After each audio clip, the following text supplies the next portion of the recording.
Hello good morning all. ഇന്ന് നമ്മൾ എടുക്കാൻ പോകുന്ന ചാപ്റ്റർ റെഫ്യൂജി ബ്ലൂസ്. W.H. ഓഡൻ്റെയാണ് ഈ വർക്ക്. അപ്പോൾ നോക്കാം എന്തൊക്കെയാണ് ഇതിലുള്ളത് എന്നുള്ളത്. എൻ്റെ ഇൻട്രൊഡക്ഷനാണ് ഫസ്റ്റ് പറയുന്നത്. വെയ്സ്റ്റൺ ഹ്യൂ ഓഡൻ 1907 മുതൽ 1973 വരെയാണ് അദ്ദേഹത്തിൻ്റെ പീരീഡ് എന്ന് പറയുന്നത്. He was born in York. During the course of his graduation in English at Oxford, he was influenced by the poetry of T.S. Eliot, one of the icons of modernist poetry then. In 1930, Auden's first collection of poetry entitled Poems was published and thus started the movement known as the Auden generation. The others in the group of were Stephen Spender, Louis Magnus, and C. Day Lewis. This kind of poetry expressed a desire for political and ethical commitment. In 1937, he married Erika Mann, daughter of the famous German novelist Thomas Mann. Auden left England and moved to the USA in 1939. He was a prolific writer and he won the Pulitzer Prize for his The Age of Anxiety.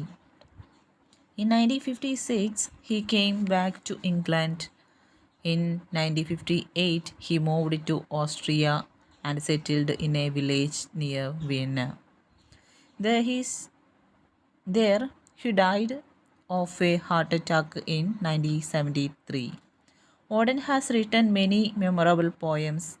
A principal theme in his poetry was a concern for the rights of marginalized people. അപ്പോൾ ഇവിടെ Odean യോർക്കിലാണ് ജനിച്ചിട്ടുള്ളത്. ഇംഗ്ലീഷിൽ ഡിഗ്രിക്ക് പഠിച്ചുകൊണ്ടിരുന്നപ്പോൾ അദ്ദേഹം T.S. എലിയറ്റിൻ്റെ കവിതയിലൊക്കെ വളരെയധികം ആകൃഷ്ടനായിരുന്നു. T.S.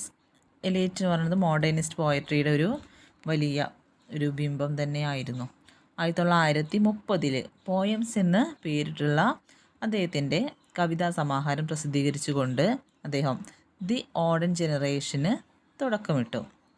ഈ ജനറേഷനിലെ മറ്റ് കവികളായിരുന്നു Stephen Spender, Louis MacNeice, C. Day Lewis തുടങ്ങിയവർ. ഇത്തരം കവിത രാഷ്ട്രീയ തന്മാർഗ പ്രതിബദ്ധത കാണിച്ചു. 1937 ഓഡൻ തോമസ് മാനിൻ്റെ മകളായിട്ടുള്ള എറിക്ക മാനിനെ വിവാഹം ചെയ്തു. തോമസ് മാൻ വളരെ പ്രസിദ്ധനായിട്ടുള്ള ഒരു ജർമ്മൻ നോവലിസ്റ്റായിരുന്നു. 1939 ഇംഗ്ലണ്ടിൽ നിന്നും അമേരിക്കയിലേക്ക് വളരെയധികം എഴുതുന്ന ഒരു കവിയായിരുന്നു Auden. The age of anxiety എന്നുള്ള പുസ്തകത്തിന് അദ്ദേഹത്തിന് പുലിറ്റ്സർ പ്രൈസ് കിട്ടി. 1956 അദ്ദേഹം ഇംഗ്ലണ്ടിലേക്ക് തിരിച്ചു വന്നു. 1958 അദ്ദേഹം ഓസ്ട്രിയയിലേക്ക് പോവുകയും അതുപോലെ വിയന്നയ്ക്ക് അടുത്തുള്ള ഒരു ഗ്രാമത്തിൽ താമസമാക്കുകയും ചെയ്തു. 1973 ഹാർട്ട് അറ്റാക്ക് വന്നിട്ട് അദ്ദേഹം മരിച്ചു. ഒരുപാട് പ്രസിദ്ധി ആർജിച്ച കവിതകൾ അദ്ദേഹം രചിച്ചിട്ടുണ്ട്. അദ്ദേഹത്തിൻ്റെ കവിതകളിലെ ഒരു പ്രധാന പ്രമേയം എന്ന് പറയുന്നത് പാർശ്വവൽക്കരിക്കപ്പെട്ട ആൾക്കാരുടെ അവകാശങ്ങളായിരുന്നു. Refugee Blues was written in March 1939 when anti-Semitism was at its height in Germany.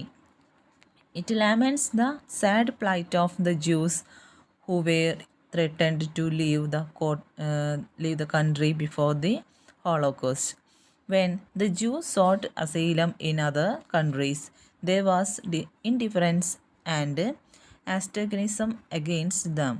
The migrants are the Jews, the minorities, and the persecuted. The theme. The Jews were cruelly killed by Hitler, and the great secular democracies just ignored them. Written in 12 stanzas of 3 lines with the rhyme scheme AAB, the poem is of special importance in the present global context as migration has become a burning problem. The speaker of the poem is a Jewish refugee who is addressing his lover about the terrible plight of the refugees of the world. The term blues stands for an event which is depressing. The meter is the one that the American blacks used in their protest poetry. The repetition of the phrases of the last lines of each of the stanzas and the use of my dear in between makes the poem really very touching, emotional and powerful. അപ്പോൾ ഇവിടെ refugee blues എന്ന് പറയുന്നത് March 1939 എഴുതുന്നത്. ജൂതവിരോധവും ഏറ്റവും എന്താ പറയുക ഭയങ്കര കൊടുമ്പിരി കൊണ്ടിരിക്കുന്ന സമയത്തായിരുന്നു അത്. ജൂതന്മാരുടെ നിസ്സഹായ അവസ്ഥയും ദുരിതപൂർണമായിട്ടുള്ള ജീവിതമൊക്കെയാണ് ആ പോയട്രിയിൽ കാണുന്നത്. ഹോളോകോസ്റ്റിന് മുൻപ് ജൂതന്മാരെല്ലാവരും രാജ്യം വിട്ടു പോകണം എന്നുള്ളൊരു ഭീഷണി ഹിറ്റ്ലർ മുഴക്കിയിരുന്നു. മറ്റുള്ള രാജ്യങ്ങളിലേക്ക് ജൂതന്മാർ കുടിയേറാൻ ശ്രമിച്ചപ്പോൾ അവിടെ നിന്നും അവജ്ഞയും ശത്രുതയൊക്കെയാണ് ജൂതന്മാർക്ക് നേരിടേണ്ടി വന്നത്. ജൂതന്മാർ ന്യൂനപക്ഷമായിരുന്നു. അവർ വളരെയധികം പീഡിപ്പിക്കപ്പെടുകയും ചെയ്തു. ഹിറ്റ്ലർ അവരെ നിഷ്ഠൂരമായി കൊന്നൊടുക്കിയെങ്കിലും മറ്റുള്ള വലിയ ഡെമോക്രസികളിൽ നിന്നും അവഗണന മാത്രമാണ് ജൂതർക്ക് ഉണ്ടായിട്ടുള്ളത്. ഈ കവിതയ്ക്ക് 12 സ്റ്റാൻസയാണുള്ളത്. ഓരോ സ്റ്റാൻസയും 3 വരികൾ വെച്ചാണ് എഴുതിയിട്ടുള്ളത്. അതിൻ്റെ റൈം സ്കീം എന്ന് പറയുന്നത് AAB എന്നുള്ള രീതിയാണ്. അതേപോലെ തന്നെ കവിതയ്ക്ക് വളരെ ഒരു പ്രാധാന്യം ഉണ്ട്. കാരണം ഇന്ന് അഭയാർത്ഥി പ്രശ്നം ഒരു തലവേദനയായിട്ട് നിലനിൽക്കുന്ന സാഹചര്യമാണ്. അപ്പോൾ ഈ കവിതയിൽ സംസാരിക്കുന്ന ആൾ എന്ന് പറയുന്നത്, അതായത് ഫസ്റ്റ് പേഴ്സൺ നരേഷനിലായിട്ടാണ് എഴുതിയുള്ളത്. അതിൽ പറയുന്ന ആൾ, സ്പീക്കർ എന്ന് പറയുന്നത് ഒരു റെഫ്യൂജിയാണ്, ഒരു അഭയാർത്ഥിയാണ്. അപ്പോൾ അയാൾ തൻ്റെ കാമുകിയോട് സംസാരിക്കുന്നത്. ലോകത്തെമ്പാടുമുള്ള അഭയാർത്ഥികളുടെ ഭയാനകമായിട്ടുള്ള അവസ്ഥയാണ് പോയട്രിയിൽ ചിത്രീകരിച്ചിട്ടുള്ളത്. അമേരിക്കയിലെ കറുത്ത വർഗ്ഗക്കാർ തങ്ങളുടെ പ്രൊട്ടസ്റ്റ് പോയട്രിയിൽ ഉപയോഗിച്ചിട്ടുള്ള ഒരു മീറ്ററാണ് ഈ കവിതയിലും ഉപയോഗിച്ചിട്ടുള്ളത്. ഓരോ സ്റ്റാൻസയുടെ അവസാനമുള്ള ആവർത്തനം, അതായത് റിപ്പീറ്റ് ചെയ്തു വരുന്നതാണ് ഒരു വേർഡ് ഇങ്ങനെ മൈ ഡിയർ എന്നുള്ളത്. അപ്പോൾ ഇങ്ങനെയുള്ള ഈ ഒരു പ്രയോഗം ഇടയ്ക്കിടയ്ക്ക് ഇങ്ങനെ പ്രയോഗിക്കുന്നത് ഈ കവിതയുടെ ഒരു വികാരഭരിതമായിട്ട് അല്ലെങ്കിൽ ഹൃദയത്തെ തൊടുന്ന ശക്തിയുള്ളതൊക്കെ ആക്കി മാറ്റുന്നു. അപ്പോൾ അത്രയൊക്കെയാണ് ആ ഇൻട്രൊഡക്ഷനിൽ പറയുന്നത്. പിന്നെ അതേപോലെ തന്നെ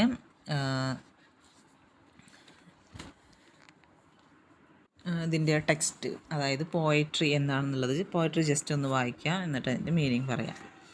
say this city has 10 million souls. Some are living in mansions, some are living in halls. Yet there is no place for us, my dear. Yet there is no place for us. ഇതിൻ്റെ meaning എന്ന് പറയുന്നത്, ഈ നഗരത്തിൽ 10 ദശലക്ഷം ജനങ്ങളുണ്ട്. അപ്പോൾ ചിലർ കൊട്ടാരത്തിന് സമാനമായിട്ടുള്ള വീടുകളിൽ താമസിക്കുന്നു, ചിലരാവട്ടെ ചെറിയ ചെറിയ കുടിലുകളിൽ താമസിക്കുന്നു.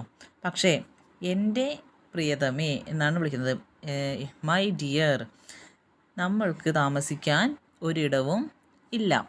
അതാണ് ഫസ്റ്റ് സ്റ്റാൻസ. സെക്കൻഡ് സ്റ്റാൻസയിൽ പറയുന്നത്, once we had a country and we thought it fair. Look in the atlas and you will find it there.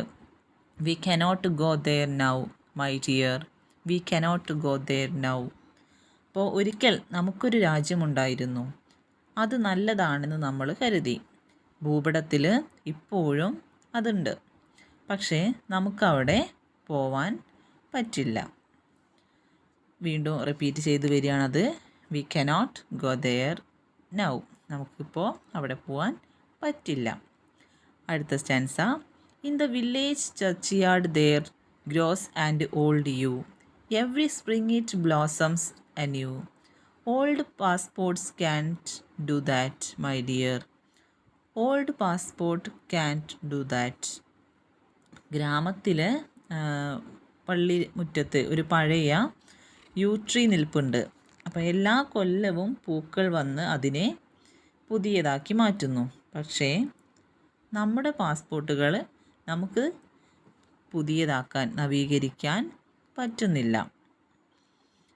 The consul banged the table and said, "If you have got no passport, you are officially dead. But we are still alive, my dear. But we are still alive."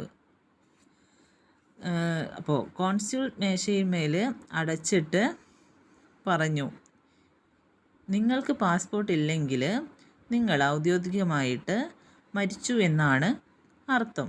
പക്ഷേ നമ്മൾ മരിച്ചിട്ടില്ലല്ലോ, നമ്മളിപ്പോഴും ജീവിച്ചിരിപ്പുണ്ടല്ലോ. Went to a committee. They offered me a chair, asked me politely to return next year. But where shall we go today, my dear? But where shall we go today? അപ്പോൾ ഞാനൊരു കമ്മിറ്റിയുടെ അടുത്ത് പോയി. അവരെന്നോട് ഇരിക്കാൻ പറഞ്ഞു.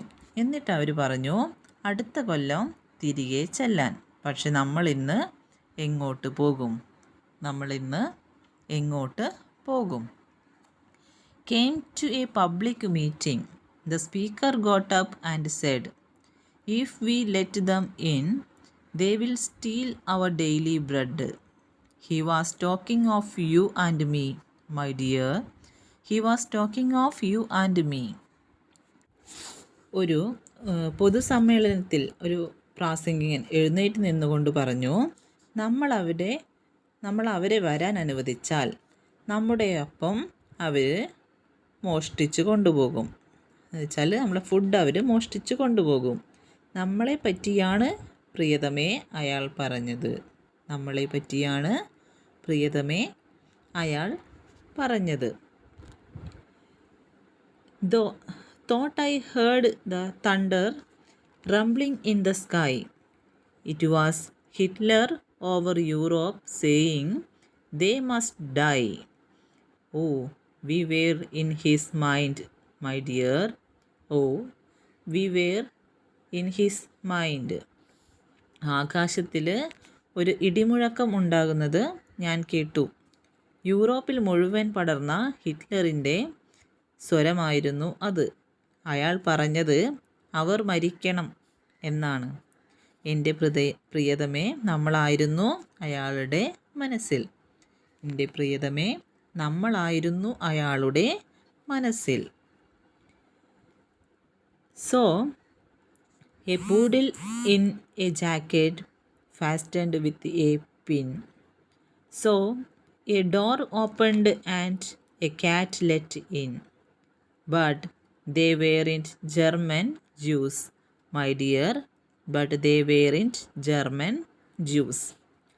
ഞാൻ ഒരു ചെറിയ പട്ടിയെ കൊണ്ടുവന്നു. ഒരു പട്ടിയെ കണ്ടു. അതിനെ ജാക്കറ്റ് ധരിപ്പിച്ച് പിന്നുകൾ കുത്തി സേഫാക്കിയിരുന്നു. ഒരു വാതിൽ തുറന്ന് ഒരു പൂച്ചയെ അകത്ത് കയറ്റുന്നതും ഞാൻ കണ്ടു. പക്ഷെ അവരാരും German ജൂതരായിരുന്നില്ല.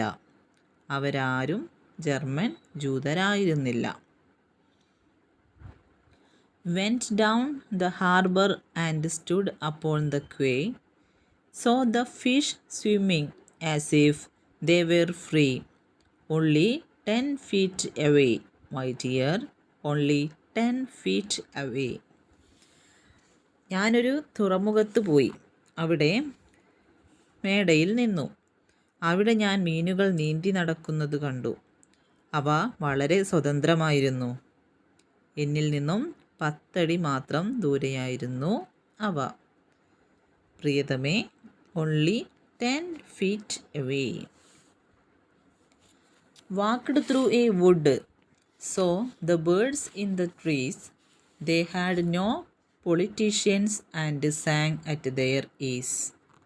They weren't the human race, my dear. They weren't the human race. ഞാനൊരു കാട്ടിൽ കൂടെ നടന്നു. മരങ്ങളിൽ പക്ഷികളിരിക്കുന്നത് ഞാൻ കണ്ടു. അവർക്ക് രാഷ്ട്രീയക്കാർ ഒന്നുമില്ലായിരുന്നു. അവർക്കിഷ്ടമുള്ളതുപോലെ അവർ പാടി. അവർ മനുഷ്യജാതിയിൽപ്പെട്ടവരല്ലല്ലോ. പ്രിയതമേ, അവർ മനുഷ്യജാതിയിൽപ്പെട്ടവരല്ലല്ലോ. Dreamed I saw a building with 1,000 floors, 1,000 windows and 1,000 doors. Not one of them was ours, my dear.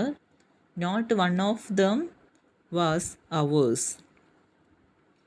1000 വാതിലുകളും 1000 ജനലുകളും 1000 തറകളുമുള്ള ഒരു കെട്ടിടം ഞാൻ സ്വപ്നം കണ്ടു.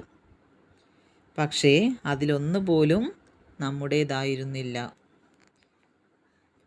എൻ്റെ പ്രിയതമേ, അതിലൊന്ന് പോലും നമ്മുടേതായിരുന്നില്ല. Stood on great plain in the falling snow, 10,000 soldiers marched to and fro, looking for you and me, my dear, looking for you and me.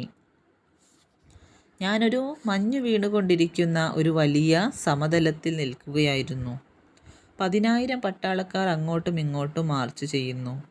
എൻ്റെ പ്രിയതമേ, അവർ നിന്നെയും എന്നെയും അന്വേഷിക്കുകയാണ്. എൻ്റെ പ്രിയതമേ, അവർ നിന്നെയും എന്നെയും അന്വേഷിക്കുകയാണ്. അപ്പോൾ ഇത്രയുമാണ് ആ പോയട്രിയുടെ ലൈൻ ബൈ മീനിങ്, അതായത് സ്റ്റാൻസയുടെ മീനിങ് ആണ് ഇപ്പോൾ നമ്മൾ പറഞ്ഞത്. അപ്പോൾ ഇതിൽ എന്തൊക്കെ ഇതുണ്ട്, അതായത് ഫിഗേഴ്സോ സ്പീച്ചുകളുണ്ടോ എന്നുള്ളതൊക്കെ നിങ്ങൾ ആ ക്വസ്റ്റ്യൻ ആൻസറിൽ പറയുന്നൊക്കെ ഉണ്ടാകും. അപ്പോൾ അതിൽ in which collection was refugee blues included എന്നുള്ളതാണ് ഫസ്റ്റ് ക്വസ്റ്റ്യൻ അല്ലേ.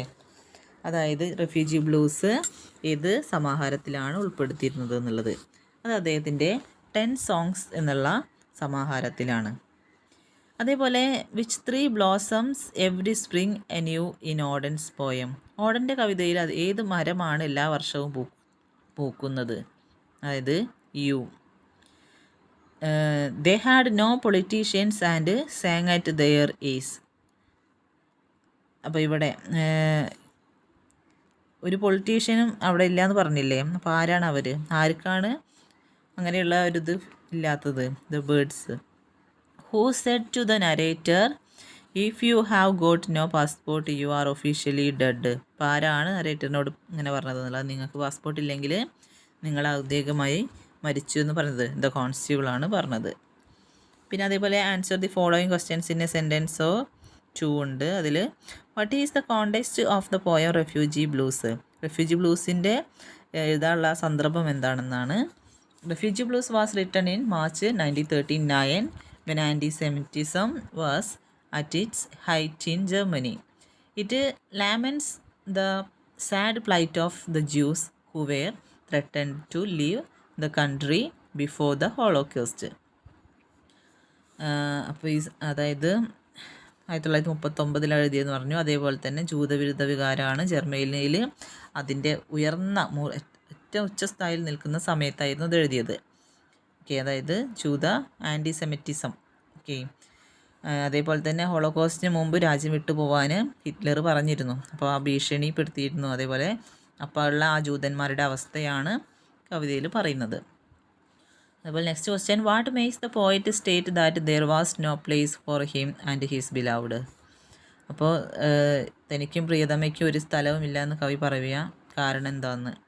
ബിക്കോസ് ദേ വർ റെഫ്യൂജീസ് അല്ലേ, അവർ അഭയാർത്ഥികളായിരുന്നു. അപ്പോൾ പോകാനിടമൊന്നുമില്ല. What is described as the thunder rumbling in the sky. ആകാശത്ത് നിന്നും കേൾക്കുന്ന ഇടിമുഴക്കം എന്താണെന്നാണ്. എന്തായിരുന്നു അത്? The thunder rumbling in the sky was the voice of Hitler saying they must die. They means the Jews. അപ്പം നിങ്ങൾ മരിക്കണമെന്ന് പറഞ്ഞിട്ടുള്ള ഹിറ്റ്ലറുടെ ആ ഒരു ആക്രോശമായിരുന്നു തണ്ടറായിട്ട് പറയുന്നത്. അവിടെ നിങ്ങൾ ജൂതന്മാരാണ് അല്ലേ, അതാണ് അവിടെ പറയുന്നത്. How does Odean compare the old U tree and the old passport. Odean എങ്ങനെയാണ് ആ പഴയ യു മരത്തിനെയും അതേപോലെ തന്നെ പഴയ പാസ്പോർട്ടിനെയും താരതമ്യം ചെയ്യുന്നത്? The old yews trees blossoms every year a new but the old passport can be renewed. അപ്പോൾ എല്ലാ വർഷവും യു ട്രീ പൂക്കുന്നുണ്ട്, പക്ഷേ അത് അങ്ങനെ എന്താവുന്നു, നവീകരിക്കുന്നു. പക്ഷേ എന്തില്ല, ജൂതന്മാരുടെ പഴയ പാസ്പോർട്ടുകൾ പുതുക്കാൻ പറ്റുന്നതിന് ഇല്ല. അതേപോലെ what makes the poet state the following. Oh we were in his mind my dear oh we were in his mind. എന്തുകൊണ്ടാണ് കവി നമ്മളാണ് അയാളുടെ മനസ്സിലെന്ന് പറയാൻ കാരണം? കാരണം എന്താ? When Hitler saying they must die he had in his mind the Jewish people which included the speaker and his beloved. അപ്പോൾ അവർ മരിക്കണം എന്ന് ഹിറ്റ്ലർ ആക്രോശിച്ചപ്പോൾ അയാളുടെ മനസ്സിൽ ജൂതരായിരുന്നു. ആ ജൂതരിൽ പെടുന്നവരാണ് ഇപ്പോൾ നമ്മൾ പറഞ്ഞ ഈ സ്പീക്കറും അദ്ദേഹത്തിൻ്റെ ഡിയറും പ്രിയതമയും.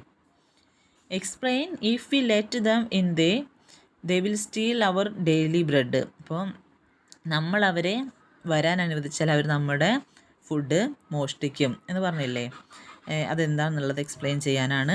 The politicians or rulers of their democratic countries to which the refugee rushed were not willing to accept them because if they were allowed to come they will take up all the jobs and thus the local people will lose their jobs and thus their bread. അപ്പോൾ Hitler ജൂതന്മാരോട് രാജ്യം വിട്ടോളണമെന്ന് ആജ്ഞാപിച്ച സമയത്ത് അവർ മറ്റ് രാജ്യങ്ങളിലേക്ക് കുടിയേറാൻ നോക്കി. പക്ഷേ അവിടുത്തെ ഭരണകർത്താക്കൾ അവരെ അങ്ങോട്ട് വരാനൊന്നും അനുവദിച്ചില്ല. കാരണം അവരങ്ങോട്ട് പോയിട്ടുണ്ടെങ്കിൽ അവിടുത്തെ ജോലികൾ ഏറ്റെടുക്കുകയും അതേപോലെ അവിടുത്തെ നാട്ടിലുള്ള ആൾക്കാർക്ക് ജോലി ഇല്ലാതെയാവും. അപ്പോൾ എന്താ, അവരുടെ ഡെയിലി ബ്രെഡാണ് അവിടെ നഷ്ടമാകുന്നത്. പിന്നെ അതേപോലെ in what context is the question where shall we go today. അപ്പോൾ ഏത് സന്ദർഭത്തിലാണ് നമ്മൾ എങ്ങോട്ട് പോകുമെന്ന് സ്പീക്കർ ചോദിക്കുന്നത്. The speaker goes to a committee dealing with the refugees. The committee members asked him to get back to them the next day. That was the context. The question is, where will the refugees stay today till next year? അഭയാർത്ഥി പ്രശ്നം കൈകാര്യം ചെയ്യുന്ന ഒരു കമ്മിറ്റിയുടെ അടുത്തേക്കാണ് speaker പോകുന്നത്. അപ്പോൾ കമ്മിറ്റിയിലെ അംഗങ്ങളോട് അയാൾ പറയുകയാണ് അടുത്ത കൊല്ലം വരാൻ. ഇതായിരുന്നു ആ സിറ്റുവേഷൻ. അപ്പോൾ ഇന്ന് മുതൽ അടുത്ത കൊല്ലം വരെ അഭയാർത്ഥികൾ എവിടെ പോകുമെന്നുള്ളതാണ് അദ്ദേഹത്തിൻ്റെ ചോദ്യം. നെക്സ്റ്റ് ക്വസ്റ്റ്യൻ പറയുന്നത് ഇവിടെ, how does the poet compare the human raise with birds. അപ്പോൾ എങ്ങനെയാണ് ബേർഡ്സിനോട് കമ്പയർ ചെയ്യുന്നത്? എങ്ങനെയാണ്? കവി കാട്ടിൽ നടന്നപ്പോൾ എന്ത് കണ്ടിരുന്നു? മരങ്ങളിൽ പക്ഷികളൊക്കെ ഇരിക്കുന്നത് കണ്ടിരുന്നു. അവയ്ക്ക് എന്തില്ല, രാഷ്ട്രീയക്കാരൊന്നും ഇല്ലായിരുന്നു. അതുപോലെ തന്നെ അവരിഷ്ടം പോലെ പാട്ടുകളൊക്കെ പാടിയിരുന്നു. അവർക്ക് സ്വാതന്ത്ര്യം ഉള്ളതുകൊണ്ട് അവരെന്ത് ചെയ്യുന്നു, അവർക്ക് വേണ്ടതുപോലെയൊക്കെ ചെയ്യാൻ പറ്റും. പക്ഷേ അവിടെ മനുഷ്യർക്ക് പോകാൻ സ്ഥലമില്ല, അവർക്ക് സന്തോഷിക്കാനോ പാട്ടുപാടാനോ ഒന്നും സാധിക്കുകയില്ല. ഓക്കെ, അപ്പോൾ അടുത്ത ക്വസ്റ്റ്യൻസൊക്കെ നിങ്ങളിങ്ങനെ നോക്കുക. പിന്നെ അവിടെ അതിൽ എന്താ പറയുക, നമ്മൾ പറഞ്ഞു റൈം സ്കീം A B ആണെന്ന് പറഞ്ഞു അല്ലേ? സോൾസ്, ഹോൾസ്, പിന്നെ ഫോറാസ് ആണ് വരുന്നത് A B. അതേപോലെ തന്നെ ഫെയർ, ദെയർ, പിന്നെ വരുന്നത് നൗ ആണ്. അങ്ങനെയാണ് ആ A B എന്നുള്ളത് വരുന്നത്. അപ്പോൾ ഇതിൽ റൈമിങ് വേർഡ്സ് ചോദിച്ചിട്ടുണ്ടെങ്കിൽ നിങ്ങൾക്ക് പറയാൻ പറ്റും. ഫസ്റ്റത്തെ 2 വേർഡാണ് A എന്ന് പറഞ്ഞില്ലേ, അപ്പോൾ അതാണ് റൈം വേർഡ് എന്ന് പറഞ്ഞത്. Souls, holes, fair, there, yew, new, said, dead, chair, year, said, bread, sky, die, pin, in, quay, way. അതേപോലെ തന്നെ trees, ease, floors, doors, snow, fro. Okay, അതൊക്കെയാണ് റൈം വേർഡ്സ് എന്ന് പറയുന്നത്. ബാക്കിയുള്ള ക്വസ്റ്റ്യൻസ് നിങ്ങൾക്ക് നോട്ട്സ് തരുമ്പോൾ അത് വായിച്ച് നോക്കുക നന്നായിട്ട് കേട്ടോ. Okay, thank you.